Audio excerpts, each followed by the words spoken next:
바로 쟤야. 한국에서 전학 왔다는 그 애. 이번 시험에서 루이저를 이기고 1등 했다는 게. 에이, 한국에서 전학 오자마자 1등이라니 컨닝했겠지. 아냐, 한국 대치동 출신이래. 대치동? 그게 어디인데? 에블린, 너 넷플에서 스카이캐슬도 안 봤니? 대화를 나누는 여고생들이 다니는 곳은 오스트리아 최고 명문 사립고등학교입니다. 바로 며칠 전 교실에서 사건이 벌어졌습니다. 조용한 교실에서 여고생 2명이 시험을 치르고 있습니다. 어찌나 긴장된 순간인지 적막감마저 흐르는데요. 그때 앞쪽 선생님 옆에 있는 작은 꼬마 남자아이가 시험지에 있는 어려운 고등학교 수학 문제를 칠판에 하나둘 풀어나가기 시작하는데요. 그것을 본 여학생은 비참한 얼굴로 오열하고 맙니다. 도대체 이 교실에서 무슨 일이 있었던 걸까요? 안녕하세요. 저는 오스트리아에 살고 있는 루이저라고 합니다. 오스트리아는 유럽에서 가장 아름다운 나라로 손꼽히는데요. 특히 오스트리아 수도 빈은 유엔에서 정한 가장 살기 좋은 도시로 뽑히기도 했어요. 제가 사는 곳은 그린칭이라는 곳인데 오스트리아에서 꽤 알아주는 부자 동네예요. 그린칭은 빈 시내에서 그리 멀지 않은 곳에 있는 데다 오스트리아의 오랜 전통을 느낄 수 있어 빈을 방문하는 대부분의 여행객들은 빠지지 않고 들르는 곳입니다. 아름답고 조용한 그린칭은 천재 음악가 모차르트와 베토벤이 살았던 곳이에요. 그래서 이 동네는 천재를 배출하는 곳으로 소문도 났죠. 부촌이다 보니 다니는 학교도 아무나 다닐 수 있는 곳이 아닌 소수정예 사립학교였어요. 그곳에서 저는 날고 긴다는 재주 많은 친구들과 부족한 것 없이 넉넉한 환경에서 함께 공부하고 있습니다. 이 학교에서 학업 성적은 늘 제가 1등이었습니다. 특히 수학 부분에서요. 그 한국인 남매가 오기 전까지 말입니다. 그해 봄에 우리 가족은 2달가량 아시아로 여행을 다녀오기로 했습니다. 학년이 올라가서 제가 공부로 더 바빠지기 전에 아버지께서는 가족끼리 동남아시아로 휴양을 하고 오자고 하셨죠. 사업하느라 바쁘셨던 부모님에게도 공부에 치열했던 저에게도 이번 휴가는 꼭 필요했습니다. 다만 이왕이면 방학 중에 여행을 다녀오면 좋겠지만 방학 중에는 부모님 사업이 가장 바쁜 시기였어요. 그래서 봄 학기 중에 학교장의 허락을 받고 여행을 다녀오기로 했습니다. 저는 2달간 학교를 가지 못한다는 생각에 제 공부 성적이 떨어질까 살짝 걱정도 되었어요. 하지만 저는 학교의 교육으로만 공부를 잘하는 것이 아니고 인터넷 강의를 통해서 더 많이 배우고 있었거든요. 물론 과외 선생님도 계셨고요. 학교 교육은 복습 정도의 수준이었으니 여행 동안 학교를 안 가는 것이 별로 타격이 없을 거라는 결론을 내렸죠. 그리고 과외 선생님도 인터넷으로 화상 강의를 해주신다고 했으니 학기 중이라도 학습에는 무리가 없었습니다. 동남아에 가서도 노트북으로 충분히 공부할 수 있으니 이내 걱정은 접었습니다. 조금 거만하게 들릴 수도 있겠지만 저는 정말 자신 있었어요. 제가 2달 뒤에 다시 학교에 돌아와도 전교에서 1등을 할 자신이요. 사실 공부도 재능이라 머리가 좋은 것은 물론 노력도 받쳐줘야 하는데 저는 둘 다 가진 학생이거든요. 그래서 사실 공부를 잘하는 사립학교에서도 제가 탑이고 2인자는 저와 격차가 꽤 컸습니다. 공부에 필요한 것을 다 챙기고 우리 가족은 동남아시아로 여행을 갔습니다. 태국과 말레이시아, 필리핀 등 나라마다 열흘 정도 휴양을 보냈습니다.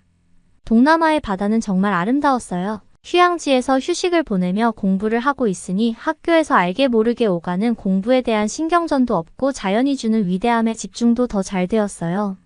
내심 한켠으로는 돌아가자마자 치를 시험이 신경이 쓰이긴 했지만 그래도 성적에 대한 자신은 있었기에 여행에 최대한 집중하려 했어요. 가족과 꿈같은 해외여행을 다녀오고 사흘 후 바로 학교에 복귀했습니다. 그런데 그 다음 주면 기말고사 시험이라 공부하느라 바빠서 그런지 친구들은 제가 학교에 오랜만에 와도 다들 시큰둥했습니다. 저는 동남아에서 사온 맛있는 망고 젤리를 친구들에게 나눠주었죠. 저의 여유 있는 모습을 본 친구들의 얼굴은 부러움과 시기심이 묻어나 있었습니다. 자주 봐왔던 거라 무덤덤히 받아들이고 저도 며칠 뒤 치를 시험 준비를 했습니다. 그런데 젤리를 나눠주면서 우리 반에 새로 전학생이 온 사실을 알았습니다. 한국에서 온 수연이라고 했어요. 수연이는 제가 여행을 떠난 지 얼마 안 되어 전학을 왔다고 해요.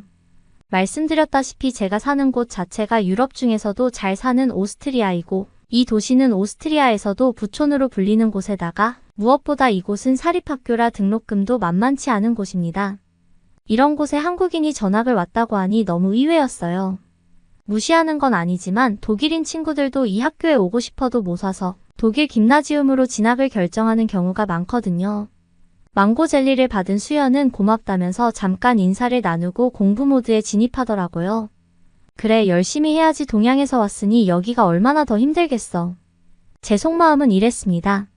그리고 다음 주 기말고사 시험이 있었습니다. 저는 휴양지에서 공부했던 것만으로도 늘 하던 수준의 성적이 나올 수 있었습니다. 2인자였던 데미안은 이번 시험이 어려웠다며 징징대더라고요. 데미안은 제가 여행 간 사이 학습이 소홀해질 것으로 생각해 본인이 이번 기회에 1등을 하려고 했습니다. 본인이 직접 말했다는 것이 아니고 그렇다고 제가 느낀 겁니다. 언제나 저를 예민하게 대했고 친구들 말을 들으니 제가 없는 2달 동안 평소에 2배로 공부를 했다고 하길래요. 사흘간의 시험이 끝나고 평소와 다름없이 성적 결과를 기다리는데 제가 전교 1등인 건 국룰이니 별 감흥도 없었습니다. 성적표를 들고 오시는 선생님을 바라보고 있는데 선생님께서 저를 보시고 의미심장한 미소를 지으시더라고요. 제가 1등 했을 때마다 받았던 익숙한 미소였죠. 그런데 그 미소가 조금 길어진다 싶더니 곧 입술에 힘을 주어 입을 닫으시더라고요. 이번 시험 전체 최우수 성적은 최수연 양입니다. 뭐라고요? 저는 제 귀를 의심했습니다. 반 친구들도 놀라서 난리가 났습니다. 중등교육 시작하면서부터 한 번도 1등을 놓쳐본 적이 없는 저로서는 정말 믿을 수 없었습니다. 심지어 제 경쟁자인 데미안이 아니고 2달 전 전학 온 저 동양인에게 말입니다. 반 친구들은 저를 보았다가 수연이를 보았다가 믿을 수 없다는 반응을 보였습니다. 저는 얼굴을 들 수가 없었습니다. 게다가 노력은 배신하지 않는다고 했나요? 저는 2등을 했지만 3등인 데미안과 점수차가 거의 나지 않았어요. 데미안은 3등으로 등수가 밀렸지만 저도 같이 밀린 것이니 크게 개의치 않아 보였고 2등과 3등의 점수차가 거의 나지 않는다는 사실에 이미 승리자의 모습을 보였습니다. 그날 집으로 돌아와서 얼마나 울었는지 모릅니다. 정말 현실을 받아들이기 싫었습니다. 하필이면 동양애한테 지다니. 데미안과의 점수 차이도 화가 나서 견딜 수가 없었죠. 부모님은 자초지종을 들으시더니 그 한국인 아이가 어떤 아이인지 궁금하시다고 했어요. 아버지는 이 동네 주요 요직 인사들을 잘 알고 계시니 확인하는 건 어렵지 않다고 하시면서요. 그러면서 좋은 경쟁자가 생겨서 축하한다며 저한테 공감 1도 없는 말씀을 하시는 거 있죠?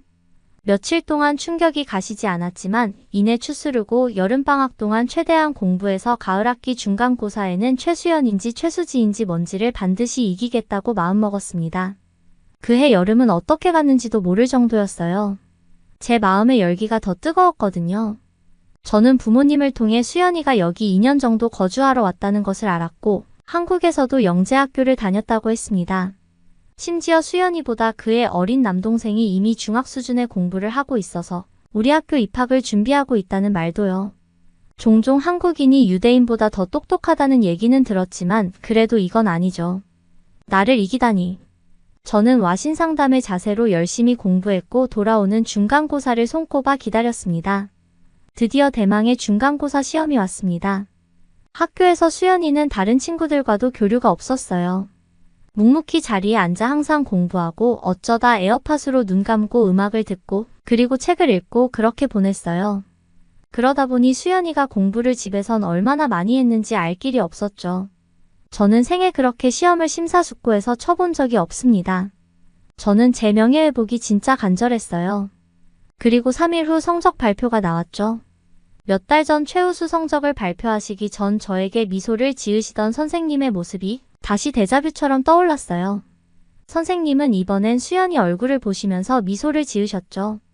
알 수 없는 선생님의 반응에 속이 타들어가는데 선생님은 이번 시험 최우수 성적은 최수연입니다 라고 하셨습니다. 아니 이럴 수가. 이번에도 동양인이 1등을 차지했습니다. 그것도 저와 점수차가 더 벌어졌습니다. 저는 이건 아니다 싶었습니다. 한 번도 이 학교 수업을 받아본 적 없고 별도의 사교육을 받지도 않은 한국인이 어떻게 시험을 나보다 잘 칠 수 있었을까요? 저는 선생님에게 시험지에 유출이나 수험생의 컨닝이 있었는지에 대한 조사를 정식으로 요청했습니다. 담임 선생님도 순간 당황하셨지만 오스트리아에서 흔히 있는 학생의 인권 사항이었기 때문에 그럼 정식 절차를 밟아서 진행하겠다고 하셨죠. 며칠 후 양측 부모님과 수험생 둘, 담임선생님 그리고 교장선생님이 모인 자리에서 담임선생님이 위원회를 진행하셨어요. 학교 측에서 확인한 결과 시험지 유출 가능성은 정말 없다고 하셨습니다. 그리고 학생의 컨닝도 제보된 바 없었고 학교 내에 설치된 CCTV에서도 의심할 만한 정황은 없었다고 합니다. 그래서 위원회에서 결정하기를 지금 나눠주는 수학 문제지를 풀어서 그 점수를 기준으로 저의 이의 제기를 받아들일지 말지 결정하는 방법은 어떠냐고 하셨죠. 양측 부모님은 동의하셨고 수연이도 동의했습니다. 시험을 보는 장소는 넓은 교실이었고 저와 수연이는 조금 떨어져서 앉았습니다. 그리고 교장선생님과 담임선생님은 교실 앞자리에 앉으셨고 부모님은 교실 뒷자리에 앉으셨죠. 이때 중등교육을 받는다는 수연이의 어린 남동생이 제 눈에 보였습니다. 남동생은 담임선생님 옆에 조용히 앉아있기로 했습니다. 시험지에는 3개의 수학 문제가 있었고 처음 보는 꽤 어려운 문제였습니다. 출제자의 의도도 파악해보고 어떻게 빠르게 풀지 순서도를 그려가며 정립하고 있는데 시험이 채 시작된 지 10분도 되지 않아 수연이는 망설임 없이 문제를 다 풀더니 제출하는 것 아니겠어요? 저는 수연이가 다 풀었다는 사실을 믿을 수가 없었어요. 담임선생님은 수연이에게 다 푼 것 맞니? 라고 했고 수연이는 네, 먼저 나가도 되나요? 하며 허락을 받고 교실을 나갔죠. 남겨진 저는 비참한 패배자가 되었고 더 이상 문제를 풀 수 없었습니다. 시험지를 보고 엉엉 울고 있는 저에게 양측 부모님이 오시더니 괜찮다고 다독여주셨습니다. 저는 너무 부끄러워 얼굴을 들 수 없었습니다. 그동안 자만심으로 똘똘 뭉쳐진 제가 한꺼번에 무너진 기분이었습니다. 담임선생님도 교장선생님도 괜찮다며 모두 저를 위로해 주셨어요. 한껏 울고 나니 제가 우물안개구리였다는 사실을 받아들이고 앞으로는 겸손해야겠다고 다짐했습니다. 제가 어찌나 울었는지 다들 저를 둘러싸서 어쩔 줄 몰라 하셨어요.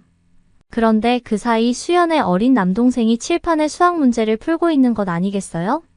저와 수연이 풀던 시험지인데 혹시나 해서 담임선생님께서 여분을 하나 더 갖고 오셨던 건데 누나가 나가고 나니 시험이 끝난 줄 알고 동생은 칠판에다가 수학 문제를 풀기 시작한 겁니다. 그 어려운 문제를 하나하나 쓰는데 정확한 공식과 풀이로 정답을 맞췄습니다. 담임선생님과 교장선생님은 입을 다물지 못하셨고 저희 부모님도 당신들의 눈을 의심하셨죠. 한국인은 그렇게 대단한 머리를 갖고 있었습니다. 그날 이후 우리 부모님은 수연이와 꼭 붙어 지내라고 하셨습니다. 자존심이 1도 없어진 저는 수연이가 공부하고 생활하는 방식을 그대로 따라했습니다. 몇몇 못된 친구들은 저보고 패배자라고 놀리기도 했지만 아랑곳하지 않았습니다. 아버지 말대로 좋은 경쟁자를 만나서 한 수 배우는 기회가 되니까요. 부모님은 한국의 교육을 자세히 알아보셨습니다. 한국의 교육 시스템이 너무 빡빡해서 부정적 요소도 있지만 확실히 공부에 대한 노력과 관심이 지대하다 보니 세계 경제 속에서도 후발주자이지만 이미 선진국을 따라잡은 큰 이유라고 하셨어요. 그리고 한국에서의 공부가 앞으로도 충분히 좋을 수 있다고 하시면서 방학 때마다 한국의 학원으로 미리 예약해서 공부를 하고 오는 건 어떠냐고 하셨죠. 저는 실력 향상을 위해서라면 거뜬히 다녀올 마음이 있습니다. 그리고 혼자보다 수연이에게 같이 한국을 다녀오자고 할 겁니다. 수연이는 더 이상 얄미운 경쟁자가 아닌 저를 한 수 위로 끌어주는 좋은 동료니까요. 제 이야기는 여기까지입니다. 늘 1등만 하다가 한국인에게 1등을 뺏긴 루이저 씨 자신의 거만함도 되돌아보고 더 공부를 할 수 있는 좋은 기회가 생겼네요. 끝까지 시청해주셔서 감사합니다. 오늘 이야기가 좋으셨다면 구독과 좋아요 잊지 마시고 눌러주세요. 더 감동적인 사연으로 다시 찾아뵐게요.